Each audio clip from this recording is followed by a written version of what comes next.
Guest today is social media powerhouse Xavier DeRosso. He's known for being a black conservative and speaking out against the Democrats for hoodwinking the black vote based on false narratives. For instance, here's a video that went viral over the weekend. Does this piss you off?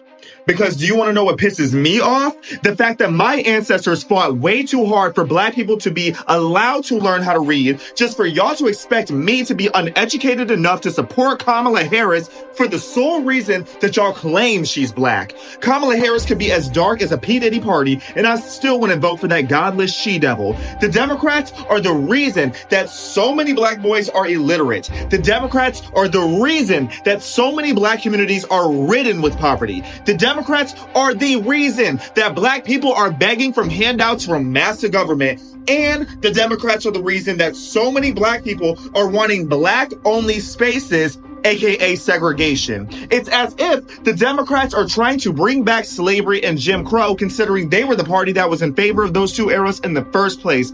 Yet, y'all are so brainwashed by Democratic propaganda that you call me a sellout because I don't buy into the narrative that the Democrats own me and my unwavering loyalty simply because of my skin color. There is no self-hatred in my body because I am proud to be a black American, so much so that I am going to vote this November for the man who almost lost his life twice to fight for my country and to fight for my home. And that man is Donald Jaquan Trump. And notice I didn't stutter.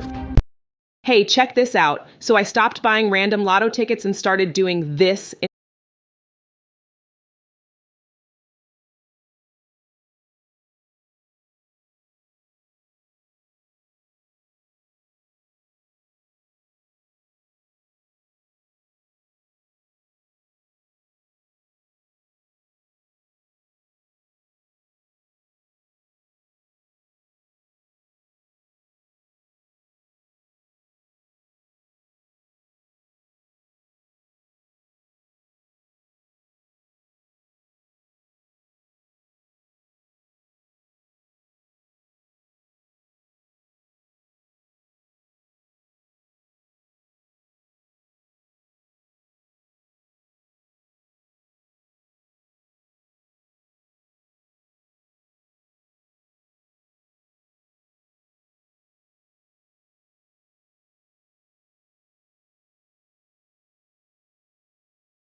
The police don't want you to know this. Hey, Mom, I canceled your car insurance. What?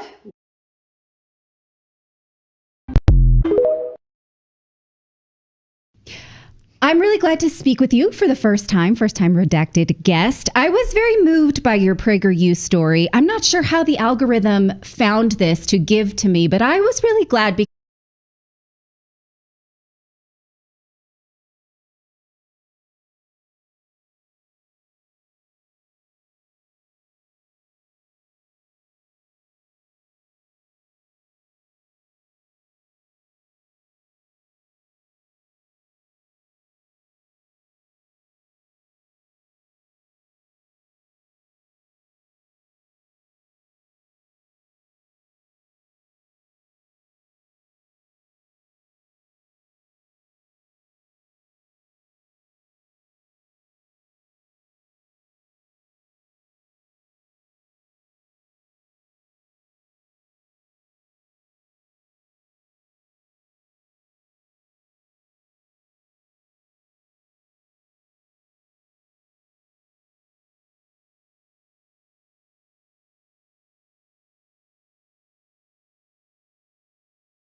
because you talk about how you went to really study politics in the wake of the Black Lives Matter movement, and you found that you accidentally red pilled yourself because once you commit to study, liberal policies kind of fall apart. So, can you tell us about that story? Of course. So I grew up in a very liberal, progressive household, borderline far left. Actually, I would say definitely far left, borderline radical left. And because of that, I was always hearing these different principles. So I grew up, I was a BLM activist, just trying to find myself in my blackness. And in 2020, at that point, I had been a vocal activist for BLM for several years. And when everything started popping off in 2020, simultaneously, I had gotten bored and I applied for a reality show jokingly. And I ended up being selected to be on a Netflix reality show where I was going to essentially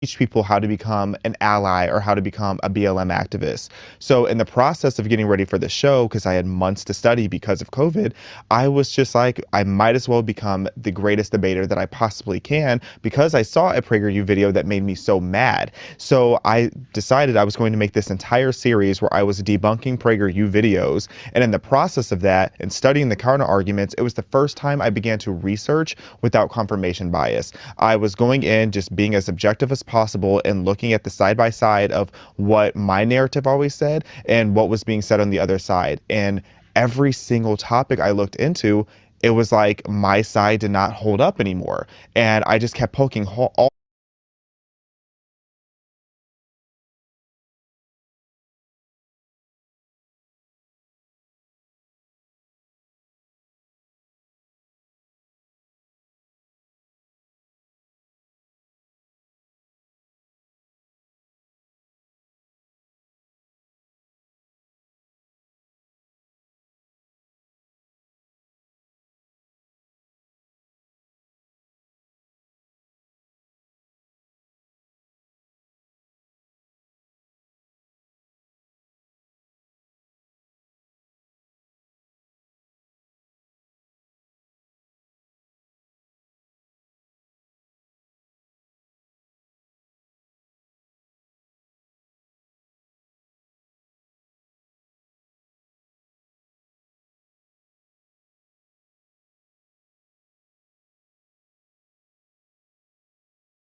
So we're coming to the finish line. We're leading in the polls and we're doing well. All these holes into the narrative I had been indoctrinated with, and it just crumbled.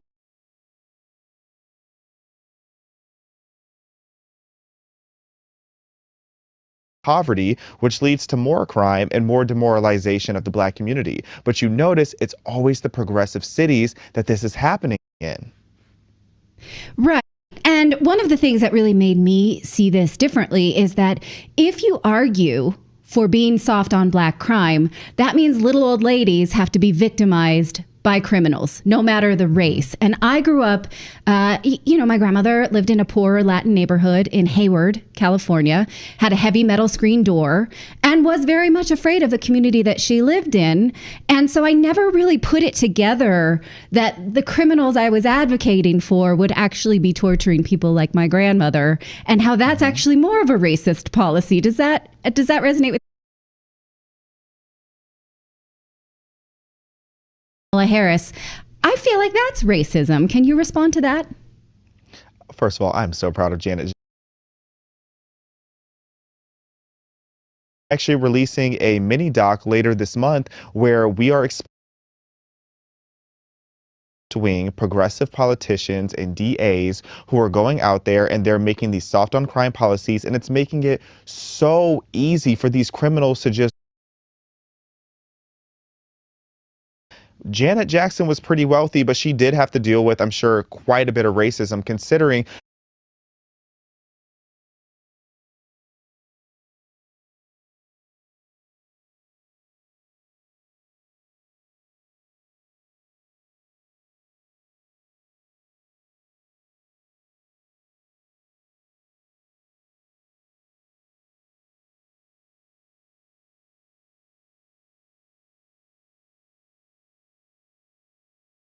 the music industry was still racist for a lot of the 80s. It took people like Whitney Houston and Michael Jackson to break down those barriers. So that means there, and we moved to the middle of nowhere cornfields of a town that was 95% white, of 10,000 people, and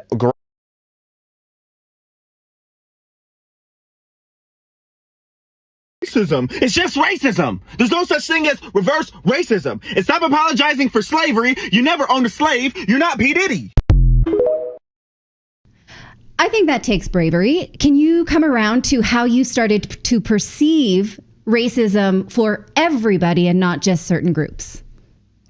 Yeah, back when I was a liberal, I always used to say, oh, you can't be racist towards a white person because of systemic whatever. But then there was finally a moment of common sense where I was like, actually, if you're sitting there discriminating against someone because of the color of their skin, that is literally racism. And the concept of reverse racism is just so idiotic to me. Like, what do you mean reverse? It's just direct racism. If you're attacking someone because of the color of their skin, or if you're putting all these preconceived notions on them that you're not allowing them to escape, pretty much, that is racism. That is just point blank discrimination. It's prejudice. It's ignorant. It's played out, and it's tired. And for so long growing up, and I grew up in a mostly white community. My family left Southside Chicago because there was so much crime happening there. And we moved to the middle of nowhere cornfields of a town that was 95% white, of 10,000 people.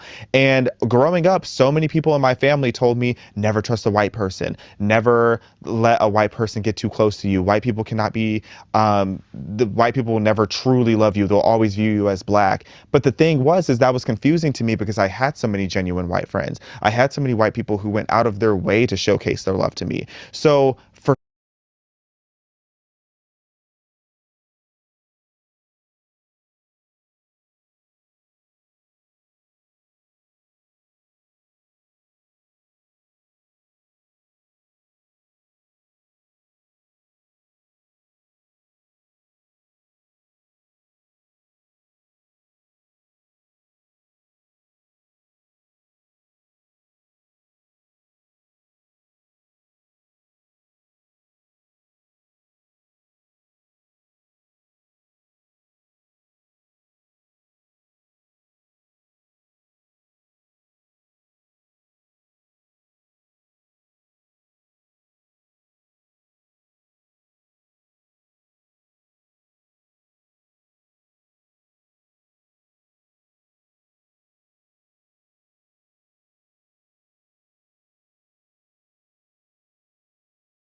For so long, I almost had this identity crisis where am I supposed to like white people or am I not? If they're being nice to me, why am I supposed to perceive this person a certain way just because of their skin color?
Like, I don't think people realize just how ignorant that is. It's literally something surface level, your melanin content. I could not care less at this point. And the fact that so many people make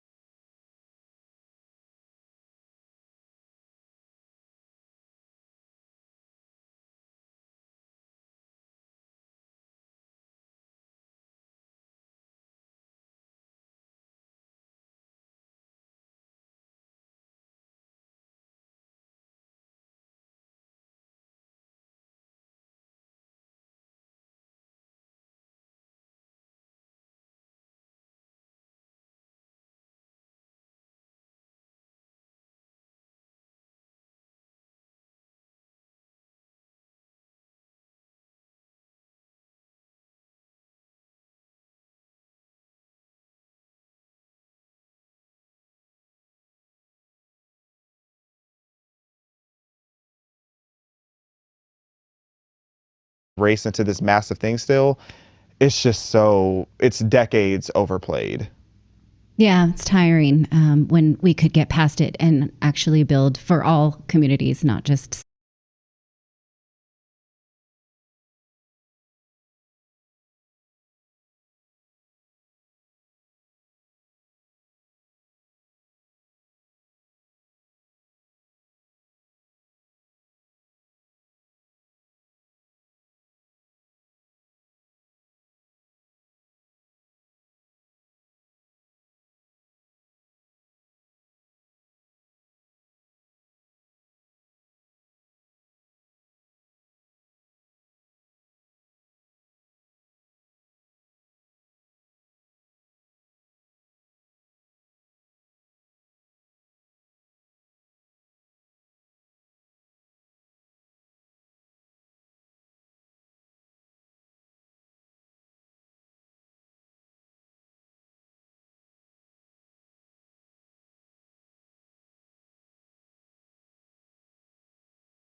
I saw this over the weekend and I wanted to share this with you because I was watching Candace Owens on Neil Oliver's show and she talked about having taken the red pill. And that's what I feel like you and I did at different times in our lives. Then you take a black pill where you feel like everything's screwed up. I've seen so much dark stuff, child trafficking, P. Diddy, all of that stuff, that you're just in a dark, dark place. And then you take a white pill and you realize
realize it's going to be okay. I have faith in something bigger than myself. I'm not going to be pissed off all the time. I want to admit that I'm probably closer to the black pill than anything else. What's your reaction to that? How do you feel as you look to the future for being an American? That's a great question. I choose to not be optimistic or pessimistic, because if you're too optimistic, you get comfortable. If you get comfortable, then not a lot of bad things happen simply because not enough good people are standing up and doing something about it. So I don't allow myself to be too optimistic. I also don't allow myself to be pessimistic, because if you're pessimistic, then you are going to disincentivize yourself from wanting to do any work and from going out there and fighting.